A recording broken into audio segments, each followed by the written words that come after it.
problema importante, muchachos, con relación a la ética, es el problema de la libertad. El problema de la libertad involucra una reflexión, una problemática, un interrogante. ¿Es posible la libertad? En el hecho sentido de, ¿es posible que los seres humanos hagan sus actividades como quieran? Ese sentido amplio de libertad, ¿no? O sea, el hecho de que yo puedo pensar lo que me dé la gana, ¿no? Yo elijo libremente mi carrera profesional. Yo decido votar por este candidato, ¿no? El pueblo libremente eligió a este presidente, ya en ese sentido de libertad, ¿no? En esa capacidad de decidir, capacidad de elegir con plena autonomía, ¿ya? Partamos por esa definición, ¿no? Capacidad de elegir, de decidir con plena autonomía. ¿Es posible eso? Tenemos tres respuestas fundamentales: del determinismo, del indeterminismo y del autodeterminismo. Y de repente los filósofos Zenón de Citio, Agustín, Sartre, Lenin y Spinoza te son conocidos porque lo hemos visto a lo largo de nuestro ciclo. Veamos un resumen de esto. Su nombre lo dice, ¿no? El determinismo es aquella escuela, aquella posición filosófica que afirma que todo está determinado, que todo está planificado, de que ya los sucesos de la historia, los sucesos del mundo ya están de antemano hechos, como si hubiese una suerte de arquitecto, de constructor, que armó todo ya para que las cosas trabajaran de una manera, ¿no? En esa línea determinista, entonces, no hay libertad, pues, porque si yo he decidido elegir esta carrera, es porque de una u otra manera se dieron las circunstancias que me impulsaron a la elección de esta carrera. Es más, mi propia existencia como persona, ¿no? Mi propia existencia como persona se debió a que mis padres se conocieron, se casaron, estuvieron juntos y necesariamente nació mis hermanos y yo. O sea, existe un orden planificado. Son las personas que creen en el destino, que creen en que Dios nos orienta en nuestra vida, ¿no? Y justamente están ahí.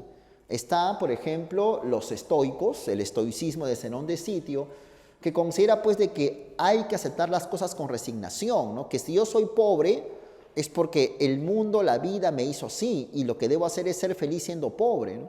El destino hizo que yo no escriba con la derecha sino con la izquierda y ya, eso es lo que Dios me ha dispuesto para mí.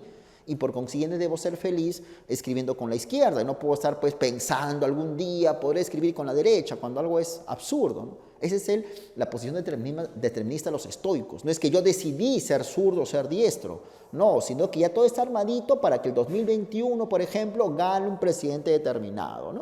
Ese es el asunto.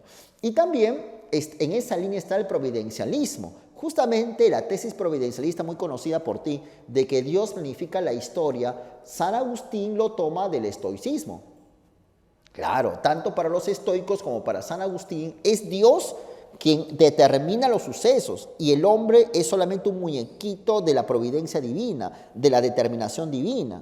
Ahora, con una diferencia obvia, ¿no? Que para los estoicos Dios es la naturaleza misma y para San Agustín Dios es un ser perfecto que se encuentra en otro mundo y que de fuera creó el mundo, ¿no es cierto? Pero la lógica determinista es la misma, ¿ya? Recuerda que el determinismo religioso se llama providencialismo. Dios planifica la historia porque Dios busca salvarnos del pecado. También está la posición indeterminista que, como es obvio, es el antónimo. Si para el determinismo no es posible la libertad, para el indeterminismo sí es y de manera plena. Y si la libertad es total y plena y no hay nada de antemano, entonces infiero que cualquier cosa puede ocurrir, que es lo que decía Sartre, pues. Sartre decía de que no hay ni un orden, no hay nada planificado, Dios no existe, que en el hombre la existencia precede a la esencia. ¿Te acuerdas de eso o no? Y el mismo Sartre pone un ejemplo. Yo ahorita, dice Sartre, estaba sentado dando una conferencia, me puedo poner de pie, abrir la puerta y irme, y ya está, y se acabó el asunto. Es como decir, yo ahorita puedo agarrar el micrófono, tirarlo y desaparecerme, y ya está, ¿no? Y se acabó. No es que de todas maneras voy a acabar la clase, no. Cualquier cosa puede ocurrir, un terremoto, por ejemplo, ¿no? Seamos sinceros. Entonces, no existe nada seguro, nada fijo. El hombre es plenamente libre, es una condena. Que tú logres ser ingeniero, abogado, médico o no serlo, y ser otra cosa, futbolista, basquetbolista, voleibolista, empresario, trabajador, lo que quieras, es obra tuya. Estás condenado plenamente a la libertad y por consiguiente no hay nada fijo en los seres humanos. ¿De acuerdo? Entonces ya sabes, para el determinismo no es posible la libertad. Para el indeterminismo sí es posible plenamente. Para el determinismo los sucesos futuros son seguros. Para el indeterminismo nada es seguro. Son opuestos. Pero hay una tercera posición que se llama el autodeterminismo. Su nombre lo dice. Uno mismo, auto, se determina. Uno mismo se forma. Entonces, implica entonces la existencia de leyes. Pero también significa de que yo libremente me voy formando en función a leyes. La academia tiene un orden. Nadie, ni tú ni yo, podemos hacer en la academia como nos venga la gana. O sea, yo no puedo dictar lo que quiero. Bueno, yo quiero dictar otro tema, me aburre esto. No, sino hay un programa. Tú sigues una secuencia de temas. Tú sigues un horario de clases, de videoconferencias, ¿o no? Entonces, en la academia hay un orden. Pero en vez de luchar contra ese orden, de ponerse rebelde, de negar todo y decir, yo hago lo que quiero, creo que más inteligente, diría Spinoza, diría los marxistas, creo que más inteligente es emplear ese orden de la realidad, emplear el orden de la academia para lograr mi ingreso a la universidad. Yo tengo una meta, ser abogado egresado de la universidad tal. Entonces, esa es mi determinación, es lo que quiero ser. Pero para ello, ¿qué hago? Empleo las leyes de la universidad, empleo las normas de la academia, empleo las reglas de juego de la sociedad para ser abogado, porque es lo que quiero ser. Entonces, yo me voy determinando solo. Entonces, si bien es cierto, dicen los autodeterministas, existen leyes objetivas, pero yo puedo emplear esas leyes, las leyes de la Academia von Neumann, por ejemplo, para hacerme, para realizarme. Y ahí está Baruch Spinoza. Spinoza era un panteísta que decía la libertad es la conciencia de la necesidad. O sea, ¿qué es libertad, Spinoza? Es la conciencia de que en el mundo hay un orden. Mientras más conoces el orden del mundo, vas transformando ese mundo. ¿Por qué existen los aviones? El hombre se autodeterminó y ahora el hombre puede volar. Desde hace ya mucho tiempo, de hace 100 años, el hombre puede volar.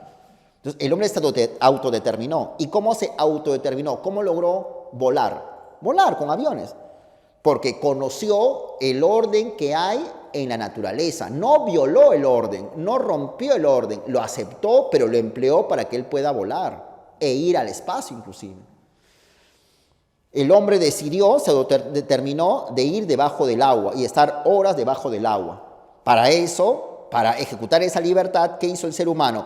Conoció las leyes que hay en el fondo marino, la presión del mar, la temperatura, la capacidad de oxígeno, construyó tanques y buzos para que puedan vivir o estar unas horas debajo del agua.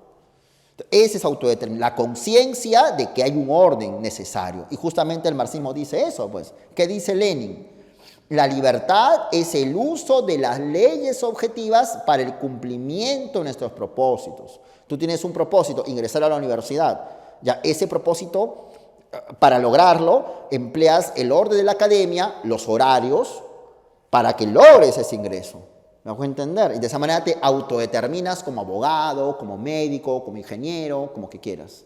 Interesante, ¿no? Es como que el autodeterminismo acepta el orden que hay en la realidad, pero también reconoce nuestra capacidad de libertad. Por eso Engels, que es un marxista, el amigo de Carlos Marx, decía, la libertad es una suerte de comprensión de una unidad entre las leyes objetivas y la capacidad autónoma que se interna en el ser humano. La unidad entre ley objetiva y libertad subjetiva, eso es la verdadera libertad. Ah, interesante, Engels. Muy bien, entonces hemos visto acerca de la libertad. Recuerdo, sobre la libertad la pregunta ¿es posible la libertad? En el sentido de que yo puedo hacer las cosas como quiero. Ya, para el determinismo no, porque todo está planificado, porque ya hay un orden, algo predestinado. Están los estoicos, Zenón de Citio, que hay un destino que hay que aceptarlo para ser felices, y está el providencialismo de San Agustín, ya que el hombre cayó en pecado, y Dios lo que busca es salvar al hombre, y por eso que planifica la historia. El indeterminismo es el opuesto. Hay libertad plena, completa y total, y nada es seguro en la vida, excepto que estamos ahí y que vamos a morir, como dice Sartre y Heidegger, ¿no? Los existencialistas. Y por eso que Sartre considera de que el hombre está condenado a la plena libertad. Todo lo que el hombre decida es su libertad de él mismo y cualquier cosa puede ocurrir. El autodeterminismo es una posición intermedia que reconoce la existencia de leyes objetivas, pero también la capacidad del hombre para emplear esas leyes en su beneficio. Baruch Spinoza, holandés del siglo XVII, que decía que la libertad es la conciencia de la necesidad. Es ser consciente de que en el mundo hay un orden necesario. Lenin, también está Engels, ni hablar Marx, que considera, marxistas estos, claro, que la libertad es el uso de las normas objetivas, del orden objetivo que hay en la realidad para el cumplimiento de lo que queremos ser. Queremos ser médicos, empleamos las leyes de la academia para lograr ser médicos. Hasta aquí el asunto de la libertad. Y con eso también hemos terminado el asunto de la ética. Ya acuérdate que es persona moral, ¿no? Aquel que tiene conciencia, libertad. No confundir moral con ética.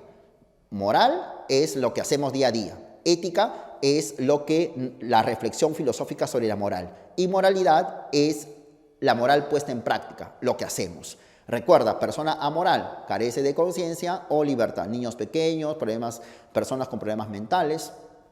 Además, personas obligadas a mentir, obligadas a robar.